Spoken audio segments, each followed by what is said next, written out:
तो इस पार्ट के स्टार्टिंग में एक एल्डर सामने आते हुए सभी से कहते हैं मैं तुम सभी का नाम अनाउंस करने वाला हूँ, जिसके बाद तुम सभी को यहाँ पर आना होगा और अपने हाथों को इस स्टोन पे रखना होगा। जिस बच्चे तुम्हारा नाम और तुम्हारा पावर लेवल क्या है वो तुम्हारे इस स्टोन पे लिखा आ जाएगा, जिसके बाद मैं तुम्हारी फाइट को करवा सकता हूँ। ये कहते हुए उन्होंने नाम पुकारना स्टार्ट कर दिया। पहले वो एल्डर पिग क्लैन के एक बंदे को बुलाता है ताकि उसके पावर लेवल को बताया जा सके, जिसके बाद वो पिग क्लैन का बंदा वहाँ पर आकर स्टोन पे हाथ रखता है। अब उस व्यक्ति के पावर लेवल चेक करने के बाद वो एल्डर अब आइस क्लैन के वो लोगों को बुलाता है ताकि उनकी पावर को चेक कर सके। हम देखते हैं आइस क्लैन से यून चैन की एक्स वाइफ आती है। हम देखते हैं वो अपनी पावर लेवल शो करती है तो उसका पावर लेवल भी बहुत ज्यादा होता है। अब उसके पावर को देखकर तो सभी लोग शॉक्ड हो गए थे, क्योंकि वो जिस लेवल पे थी उससे भी ऊपर वाले लेवल की उसके पास पावर होती है। अब ये देखकर तो सभी लोग शॉक्ड रहते हैं। फिर हमारा सीन शिफ्ट होकर मिस यून पे आ गया। वो यून चैन की तरफ देखते हुए कहती है ये तो तुम्हारी वाइफ है, क्या तुम्हारे लिए अभी भी इसके अंदर फीलिंग है? ये सुनते ही यून चैन इसके लिए साफ साफ मना कर देता है। यून चैन मिस यू से कहता है हमारे बीच में ऐसा कुछ नहीं है, उसके फादर की वजह से हम दोनों की शादी हुई थी, लेकिन अब हम दोनों के बीच में ऐसा कुछ नहीं है। अब ये सुनकर मिस यू थोड़ा सा शॉक्ड रह गए थे, लेकिन उसे यून चैन पे पूरी तरह से यकीन नहीं होता। यून चैन मिस यू से कहता है हमारे बीच में कब का सब कुछ एंड हो चुका है, जिस वजह से तुम गलत मत सोचना। अब ये सब सुनने के बाद मिस यू चुप हो गई थी, वो वहाँ पर चुपचाप बैठ जाती है। फिर हमारा सीन शिफ्ट होकर एक यंग मास्टर पे आ गया, जो कि मिस यू और यून चैन को इतना करीब देखकर काफी जेलसी फील कर रहा था। उसे याद आता है मिस यू ने उसे कैसे रिजेक्ट किया था जब उसने शादी का प्रपोजल रखा था, जिस वजह से उसका गुस्सा साथ में आसमान पे जा चुका था। वो अपने मन में कहता है आखिर इस यून चैन में ऐसा क्या है जिस वजह से ये इसे पसंद कर रही है। वो अपने एक साथी से कहता है यून चैन इस मैच में किसी भी हालत में मरना चाहिए, मुझे मिस यू कुछ भी हालत में चाहिए, वो फोर्स से हो या फिर उसकी मर्जी से, मुझे इससे फर्क नहीं पड़ता। अब ये सब सुनकर तो वो दूसरा बंदा भी शॉक रह गया था। वो थोड़ा सा निराश होते हुए कहता है मैं ऐसा कोशिश करूंगा कि यून चैन यहाँ से जिंदा ना बच पाए। अब धीरे धीरे करके सभी के नाम पुकारे जाते हैं, जिस वजह से सभी लोग अपनी पावर का चेक करते हैं। हम देखते हैं वहाँ पर जितने भी लोग थे सभी की पावर बहुत ज्यादा होती है। एक मास्टर कहते हैं आज का मुकाबला बहुत ज्यादा अच्छा होने वाला है, यहाँ पर इतने सारे पावरफुल लोग आए हैं, ये देखने में मुझे काफी इंटरेस्ट होगा कि आखिर यहाँ से कौन जीत के जाएगा। अब सभी के नाम अनाउंस होने के बाद यून चैन का भी नाम आ जाता है। वो कहते हैं ये रॉयल फैमिली की तरफ से यून चैन आ रहे हैं। अब यून चैन का नाम सुनकर सभी लोग शॉक्ड रह गए थे, क्योंकि किसी व्यक्ति ने भी यून चैन का नाम नहीं सुन रखा था।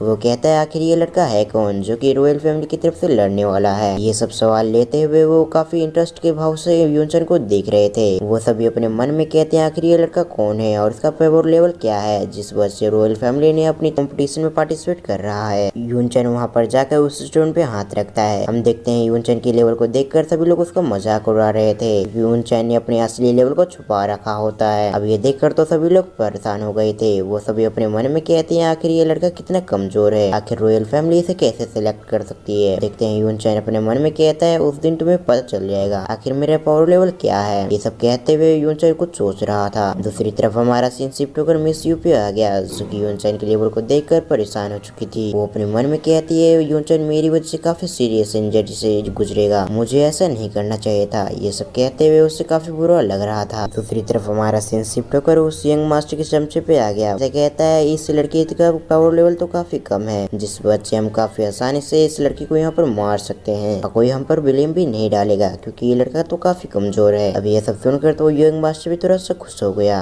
क्योंकि उससे ऐसा लग रहा था कि वो काफी आसानी से यून चैन को मार सकता है। फिर हमारा सीन शिफ्ट होकर कुछ घंटों के बाद आ गया, जहाँ पर अब सभी लोगों का फाइट हो रहा था। हम देखते हैं आइस लेडी का एक लड़की के साथ फाइट हो रहा था। हम देखते हैं आइस लेडी ने काफी आसानी से अपनी पावर का इस्तेमाल करते हुए एक लड़की को हवा में जमा दिया और इसे आराम से हरा दिया। अब अगली बारी यून चैन की थी। हम देखते हैं यून चैन से एक लड़का उसके सामने अपोनेंट आते हुए कहता है तुम तो काफी कमजोर हो, मुझे लगता है कि मुझे अपनी पावर का इस्तेमाल करना भी नहीं पड़ेगा। ये सब कहते हुए वो काफी ज्यादा जोर में आ रहा था। वो अपनी पावर का इस्तेमाल करते हुए अपनी स्वॉर्ड को ओपन कर लिया और वो यून चैन की तरफ काफी तेज से आ रहा था, लेकिन हम देखते हैं यून चैन अपनी जगह से टच से मस नहीं होता। यून चैन अपने मन में कहता है ये लड़का मुझसे लड़ने नहीं बल्कि मुझे मारने आया है, लगता है किसी व्यक्ति ने कहा है मुझे मारने के लिए, जिस वजह से ये व्यक्ति इस मैच का बहाना करके मुझे मारना चाहता है। दूसरी तरफ जब तक वो लड़का भी अपने स्वॉर्ड को यून चैन की गर्दन तक लेके आ जाता है, लेकिन सही समय पे यून चैन उसके स्वॉर्ड से बच जाता है। कुछ हमले को डॉज करने के बाद यून चैन उसके चेस्ट पे हमला कर देता है। हम देखते हैं यून चैन ने अपनी कुछ पावर को एक्टिवेट कर रखा था, जिस वजह से वो बंदा वहाँ पर बेहोश हो गया और इस तरह से यून चैन उस मैच को जीत जाता है। अब यून चैन की ऐसी पावर को देखकर तो वो सभी शॉक्ड रह गए थे। वो सभी मन में कहते हैं आखिर ये लड़का की पावर लेवल तो काफी कम है। तो इस व्यक्ति ने